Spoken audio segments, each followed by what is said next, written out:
Hey, welcome to Taylor's Trick-Taking Table. I'm Taylor, and growing up in board game school, the first thing I was taught was if your board games are on fire, you should always stop, drop, roll, and write. What's that? Or flip and write, yeah, because sometimes you don't roll, you flip the cards. So verb and write, whatever we want to call it. Today, we will be playing Roll, Write, Daifugō, and it's by Chika Suzu, and it's a roll and write shedding game. So the hook is you'll be rolling some dice, and then you'll be putting those numbers in these circles here. And the numbers will then add up to your cards that you'll use for the shedding portion of the game. Really cool concept. Let's go to the table and I'll show you how to play. Here we have the setup for Roll, Write, Daifugō for 5 players. You get 3 d6 dice, and then everyone would get their own marker and their own sheet.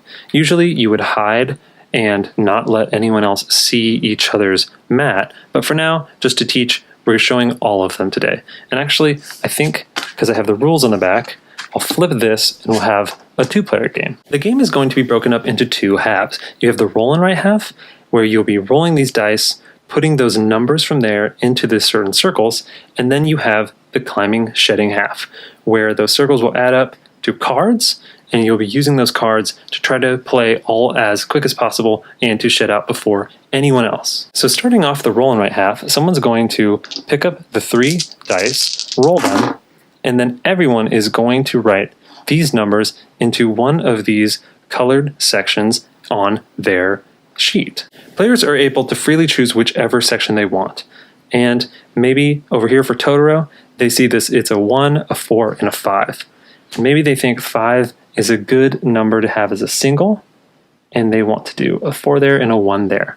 Because how it works is, once you have all the circles, you would add up them together to form what card value comes through. So see, this is only 1 circle, so the 5 there would mean this is a 5 card.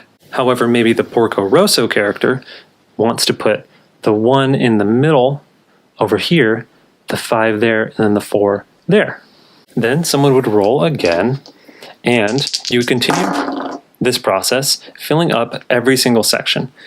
There is an interesting addition up here where the players can +1 or -1 to a roll multiple times and affect the die rolls to maybe give them some flexibility. So for a good example here, this was a 1, a 3, and a 5. So looking over here, maybe they want the 1 here to make this a 5, so then they have 2 5s, and then they have a 3 and a 5. If they put a 5 here, they could put the 3 here, but maybe they really want this to be a really big number here. They can put a checkbox here and turn this 3 into a 4. You can also -1. Maybe they wanted it to be a 2 for certain reasons, trying to get exact numbers on the cards, but you can do that 3 times. And you can do it on the same die too. So if I was really feeling overzealous over here as the Totoro player, I could do 3 checks and turn that 3 into a 6. Kind of blowing my wad here, but that is totally a possibility.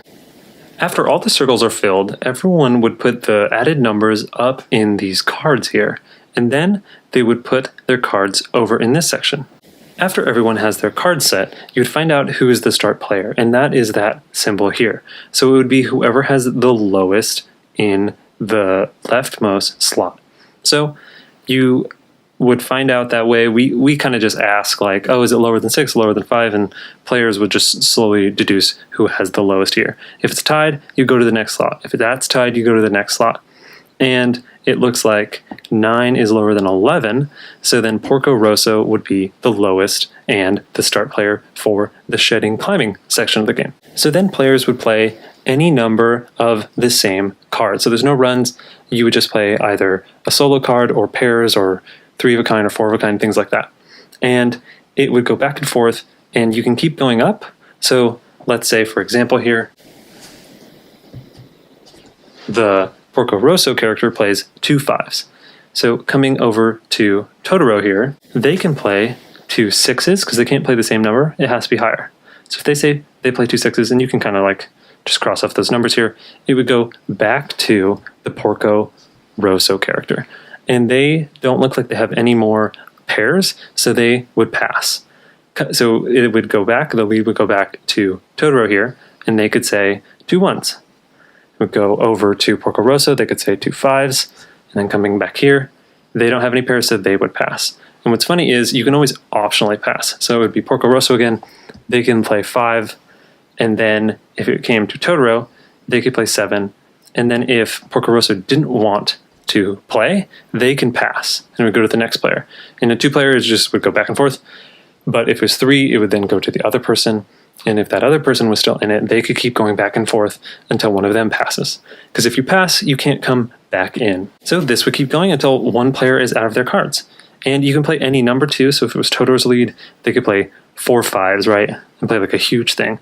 Or they could play and go back and forth for a while. So if they played a 9, and then over here, Porco played a 14, and then a 17, and then a 19, and then a 23. You can keep going back and forth, which is nice. And once the player plays their last card, so maybe Totoro plays the 11, then they play the 19, and then they play the 9, and then Totoro plays their 19. It ends immediately. There isn't like second place or third place. The Totoro player would just be the winner. Woo! And the players who had cards left over would all be the losers. And that's how you play Roll Right Daifugō. And that is Roll Right Daifugō. And before we talk about the shedding game, maybe I'll shed some hair first. Okay, ooh, that's better. So, Roll Right Daifugō. And I love this game. I am a sucker for roll and rights, another bias. So if that is not a genre you like, don't think you'll like this, because the roll and write part of the game is probably more important than the shedding part. That part kind of informs the roll and write part, but as you make all of your cards, all the decisions pretty much are there, and then you kind of see what happens in the shedding part. What's awesome is about that roll and write part, players are working from the same numbers, but they always are putting them in the different spots that lead to everyone having different cards. And a huge part of it is this +1 or -1 section. Having that choice and when to use that choice is so important, because the point of a shedding game is you want to have super high cards. So the fact that you can minus to maybe give yourself a bunch of 6s or something is such an interesting decision. Do you want a group, right? Do you even want a group? Do you want to have huge single numbers to kind of bomb people and always get the lead? I found that when I play, I always have a strategy of trying to get all the singles to be 5s or 6s and all the double cards to be 5s and 6s as well. And so I just have a ton of 5s and 6s. And it's been fun. If I get the lead, then I can just kind of bomb and shed out super fast. But a lot of times people will know that, and they'll just always have a high card to make it so I never have the lead and can even play that bomb. A lot of the times that's what people will do. They'll just have a bunch of high single cards, and so when you're playing and going back and forth, I'm just forced to pass a lot. So all these pairs and 3 of a kinds and even 6 or 7 of a kinds that I've built, they aren't really helping me at all, right? Because they're too low and I can never get the lead. It's such a fascinating game where when you have this small choice and you just make it at the start, that informs every other choice. Because a lot of times I'll try to just go with some spot, some small goal, and then everything else, like a perfect roll and write, everything else has to just work with that initial decision that you made. And even though people start at the same slate, everyone's working in crazy ways to kind of make their hand what they want it to be. And it's cool because it's so open that how you play the shedding is almost informs your roll and write. Like if I'm someone who loves to make pairs, that's what I do a lot in the roll and write section. And it's cool that you have that flexibility to do that. And the shedding portion, while it's not as fun as the roll and write, it kind of has to be there, right, to inform the roll and write. But also, it's cool to see how well your hand did. It's almost like Galaxy Trucker, or a game where you make all these plannings and then see how it goes, like Robo Rally or something. And you have some interesting decisions, because if you pass in the shedding, you can't come back in. But it's really just like, how well did this weird hand that I built kind of work out?